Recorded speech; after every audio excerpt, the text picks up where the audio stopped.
ప్రధాని నరేంద్ర మోదీపై గౌరవం ఈ ఎమ్మెల్సీ ఎన్నికల్లో కనిపించిందన్నారు కేంద్ర మంత్రి బండి సంజయ్. ఈ విజయాన్ని ఉపాధ్యాయులకు అంకితం చేస్తున్నట్లుగా ఆయన ప్రకటించారు. కాంగ్రెస్ బీఆర్ఎస్ ఒక్కటే బీజేపీని ఓడించాలని చూశాయని ఆరోపించారు. కిషన్ రెడ్డి నాయకత్వంలో ఎమ్మెల్సీని కూడా గెలిపించామన్నారు బండి సంజయ్.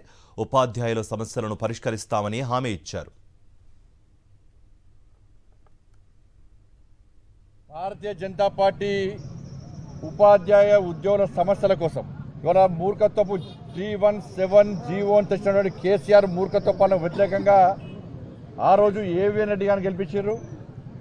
ఈరోజు Karimnagar, Medak, Adilabad, Nizamabad teachers MLC constituency ఎన్నికల్లో 317 జీవోకు వ్యతిరేకంగా భారతీయ జనతా పార్టీ కార్యకర్తలు చేసిన యుద్ధాన్ని గుర్తుంచుకొని, కార్యకర్తలకు గాయాలైనటువంటి రక్తం చిందించిన విషయాన్ని గుర్తుంచుకొని, కార్యకర్తల మీద పడ్డ లాఠీ దెబ్బలను గుర్తుంచుకొని, కార్యకర్తల పైన జైలు సందర్భాలను గుర్తుంచుకొని ఇవాళ భారతీయ జనతా పార్టీ అభ్యర్థి అయినటువంటి కొమరయ్య గారికి భారీ మెజార్టీ అందించడం జరిగింది.